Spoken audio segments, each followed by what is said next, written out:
Na asante sana Suleiman. Hivi sasa makardinali wamekutana Vatican kuanza kuweka mipango ya ibada ya mazishi pamoja na kuzikwa kwa kiongozi huyo mkuu wa kiroho wa kanisa Katoliki duniani, lakini pia kuandaa baraza maalum litakalopiga kura kumchagua atakayemrithi pamoja na kufanya maamuzi mengine kuhusu uendeshwaji wa kanisa hilo. Taarifa zilizotangazwa na Vatican zinasema kwamba utaratibu wa umma kuanza kutazama mwili wa Papa Francis utaanza rasmi siku ya Jumatano kanisa kuu la Mtakatifu Peter, huku shughuli za ibada ya mazishi ya kiongozi huyo zikipangwa kufanyika siku ya Jumamosi saa 4 asubuhi katika uwanja wa kanisa hilo hilo.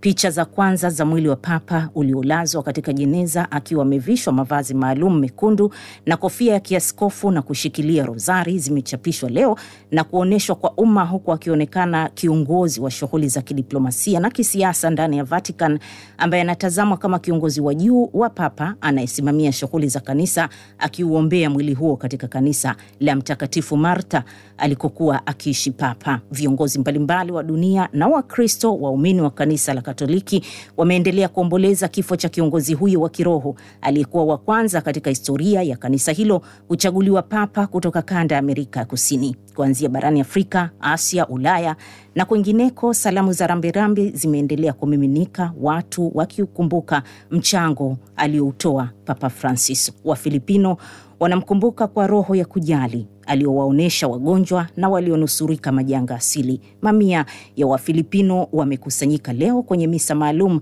iliyoandaliwa katika kanisa la mjini Manila, huku wakilia kumuaga buriani Papa Francis, ambaye wanamkumbuka pia kwa kujitoa kuangalia masikini na waliokumbwa na majanga ya asili ambayo yamewahi kutokea katika nchi hiyo mara kwa mara, aliyowahi kuitembelea Papa mwaka 2015. Mwadhama Gianfranco Kardinali Ravasi anamzungumzia kama ifuatavyo.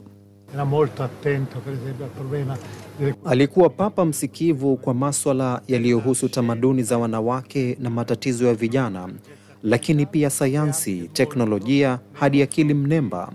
Na pia naweza kusema alifuatilia masuala yaliyohusu mawasiliano, teknolojia ya kidijitali, na zaidi alikuwa mtu aliyeiboresha lugha ya kanisa.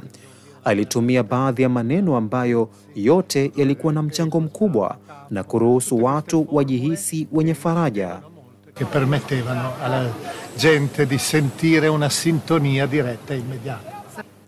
Barani Afrika, Papa Francis anakumbukwa kwa moyo wake wa upendo kwa watu wa bara hilo wanaoshuhudia migogoro. Kanisa Katoliki limesema urithi wake anaouacha kuhusu bara hilo ni kiu chake cha kutaka kuona amani, haki ya kijamii na maendeleo kwa bara hilo, sambamba na mshikamano wake aliouonesha kwa wakimbizi na wahamiaji wa Kiafrika na watu masikini na waliotengwa katika jamii. Kuanzia Australia, India hadi Marekani, bendera zimeteremshwa nusu mlingoti kuomboleza kifo cha Papa. Nchini India, bendera zinapepea nusu mlingoti katika majengo yote ya serikali kwa siku 3 kuomboleza na kutoa heshima kwa kiongozi huyo wa kiroho.